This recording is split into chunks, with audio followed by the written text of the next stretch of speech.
நம்ம இந்த YouTube channel ஆரம்பிச்சு 2 மாசம் ஆச்சு. அதுல 1.5 மாசம் எப்படி போச்சுன்னே தெரியல. ஸ்டார்டிங்ல என்னமோ எல்லாரும் பரபரப்பா வீடியோ போடணும், கண்டென்ட் பேசணும் தான் இருந்தோம். அதுக்கப்புறம் ஒண்ணுமே பண்ணலையே. ஏன் அதான்னு கேக்குறேன். ஏன்னா லைக் கம்ஃபர்டபுள் ஜோனை விட்டு நம்ம இன்னும் வெளியே வரல. இப்போ நான் உனக்கு ஒரு எக்ஸாம்பிளுக்கு ஒரு ஸ்டோரி சொல்றேன். ஏன் ஒரு பையனுக்கு மேரத்தான்ல கலந்துக்கணும்னு ஆசை. அந்த பையன் அதுக்கெல்லாம் ஷூலாம் வாங்கலாம். சோஷியல் மீடியால நிறைய இன்ஃப்ளூயன்சர்ஸ்லாம் பார்த்து அவன் ட்ரெயின் அப் பண்ணணும்னு நினைக்கிறான். லைக் அதுக்கான அலாரமும் செட் பண்றான், நைட்டு தூங்குறான். சோஷியல் மீடியால மட்டுமே பார்த்துக்கிட்டு இருக்கான். சோஷியல் மீடியால மட்டுமே பார்த்து நைட்டு தூங்குறான். அவனுக்கு அந்த தூங்குற என்விரான்மெண்ட் கொஞ்சம் பிடிச்சிருக்கு. ஏன்னா புது பெட் வாங்கி போட்டிருக்காங்க, லைக் ஏசி, ஜில்லுன்னு காத்து, அந்த என்விரான்மெண்ட் பிடிச்சிருச்சு. அடுத்த நாள் காலையில அலாரம் அடிக்குது, ஆனா அவன் எந்திரிக்கல. ஏன்னா அவனுக்கு கம்ஃபர்டபுள் ஆன பிறகு எதுக்கு எந்திரிச்சுக்கிட்டுன்னு சொல்லிட்டு அது ஒரு வாரம் ஆகுது, ஒரு மாசம் ஆகுது, ஒரு வருஷம் ஆகுது. அதுக்கப்புறம் ஒரு நாள் அவன் கபோர்டை திறக்கும் போது அவனுக்கு ஒரு புது ஷூ கண்ணில் மாட்டுது. இது என்ன ஷூ? அவன் அங்க வாங்கின ஷூ.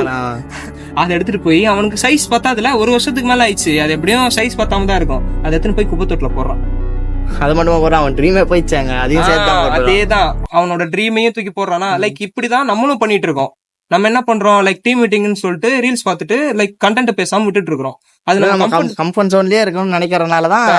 லைக் நம்ம கம்ஃபர்ட் ஜோன் விட்டு கொஞ்சம் வெளியே வந்தாதான் சில விஷயத்த நம்ம அச்சீவ் பண்ண முடியும். லைக் நம்ம கோல்ஸ், நம்ம ட்ரீம்ஸ் மாதிரி. சோ இதுல உனக்கு என்ன புரிஞ்சு? ஒண்ணு பண்ணணும்னு நினைச்சனா கரெக்டா அதை இறங்கி பண்ணிடணும். நம்ம கம்ஃபர்ட் ஜோன்லயே இருந்தா அது முடியாது.